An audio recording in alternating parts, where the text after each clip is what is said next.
Mathew Shearman, Global Chair of the Health Practice at APCO, talks to host Doug Simon on PR's Top Pros Talk. Mathew, which finding from your most recent APCO Pulse Check survey stood out to you the most? Yeah, APCO surveyed just over 1,500 Americans across the country right at the beginning of 2025. And one of the really interesting findings we found in the healthcare space was that there's essentially a trust paradox amongst individuals. People are looking for information, are concerned about disinformation and misinformation, but most importantly, Americans, really feel that it's everybody's responsibility to tackle this known challenge of medical misinformation. With these findings, which on some level are hopeful that people want to work together to overcome it, however, you've got different perspectives about what the truth actually is. How do you strategize to navigate that for your clients? Yeah, firstly, you need to understand that people learn from many different sources. And the key to really understanding that from any client's perspective is that no single entity can effectively combat misinformation alone. Our data clearly points to the need for collaboration amongst different types of leaders. So firstly, you need to understand your audiences. Who do they listen to? Who do they believe first? Where there's inbuilt trust in that relationship that essentially is a platform for sharing accurate health information. Doctors consistently still show up as the most trusted voices. And so organizations, no matter where they sit, should be looking to work with those trusted voices, as well as maybe non-traditional groups, people that individuals have relationships within society. We learned from COVID, for example, that religious leaders, friends, confidants are most likely to drive your behavior in healthcare, even if they maybe don't have the healthcare qualifications that a doctor might have. That's really fascinating.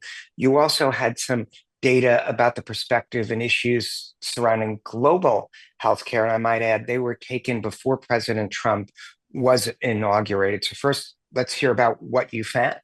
Yeah, so the really interesting findings on Americans' perceptions on global public health is that a majority of people felt that US investment in that global public health setting, so ex-US, was actually really valuable. There was a sort of a belief that that was something that the US should be doing, and that public and private companies should work together to improve health outcomes. Now, I'm speculating a little bit, but I do think some of the experience of COVID and the recognition that health is global by nature, the diseases move between different countries, maybe is driving some of that.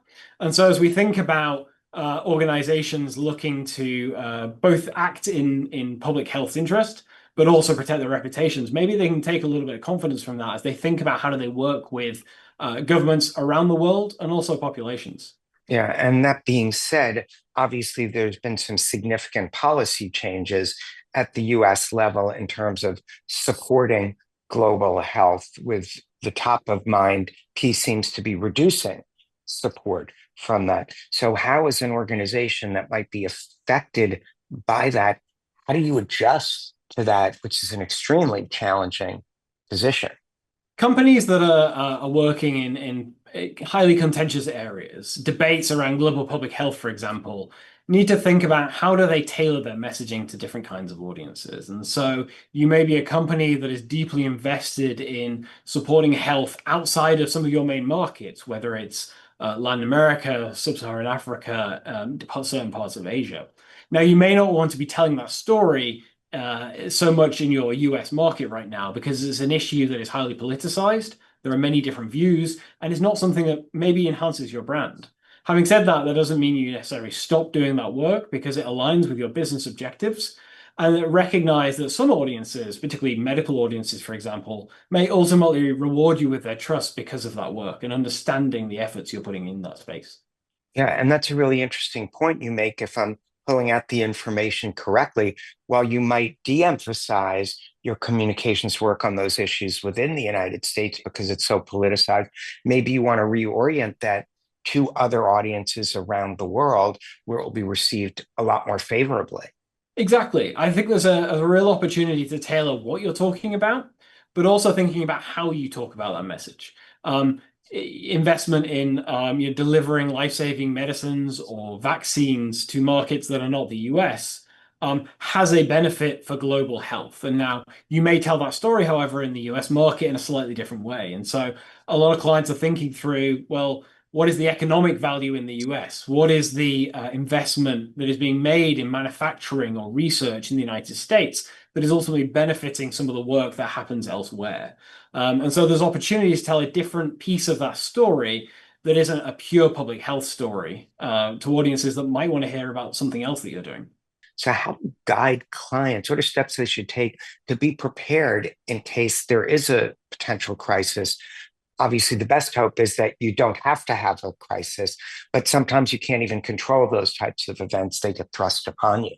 There are two types of crisis for any organization. Ones that happen to you, things that you can't maybe anticipate, and others that happen because of things that ultimately happen in the organization. And those are maybe a little bit easier to predict and ones you hope never really happen.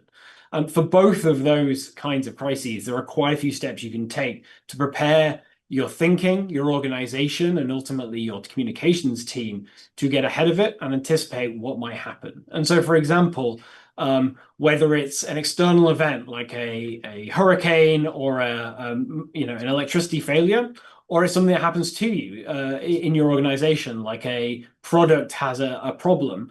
Scenario planning works both to prepare the organization to think through those challenges, but also get the muscles of that organization working. So when an event does happen, you number one have a playbook, but more importantly, you have the relationships across the organization and the ability to move quickly and with agility to, number one, understand what happened, number two, understand the impact of the business, and number three, what you need to do and then talk about to address it quickly.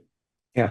One of the things we've been looking at and advising clients who may see a potential crisis ahead is to make sure they strengthen their relationship with the media in advance, pushing stories that have no connection to the potential crisis, but getting out there, creating goodwill, or even creating brand equity. So that's built up, one. But two, if something does happen, you've already got those media relationships, so they will reach out to you instead of going out on their own. What are some other steps that you're seeing? And do you think it's important for organizations to be even more proactive with positive stories that are helping different audiences to get that out there, to have that stronger base? Any company's brand equity is absolutely essential, not just in anticipation of a crisis, but in actually supporting the business to do what it's trying to do.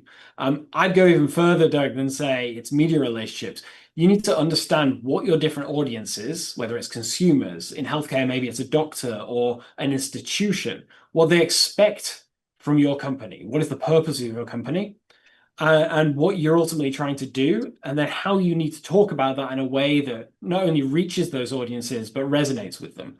And that brand equity is something that really creates sort of a heat shield for any corporation should there be an issue or a challenge that ultimately challenges your audience's expectations of that company. So, for example, say there's a problem with your product, that really challenges the trust that they have placed in you to produce something that they can benefit from safely and with effectively.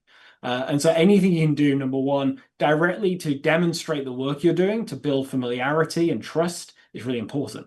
I would go even more further than say it's media relationships. I think third-party stakeholders, third-party advocates are really, really important in this time we live in, because they're the people that your audiences often look to validate anything that you're saying. So it's less about what you say than hearing it from other people who they already trust. And that really creates a brand equity that is lasting and durable no matter what the challenge you face is.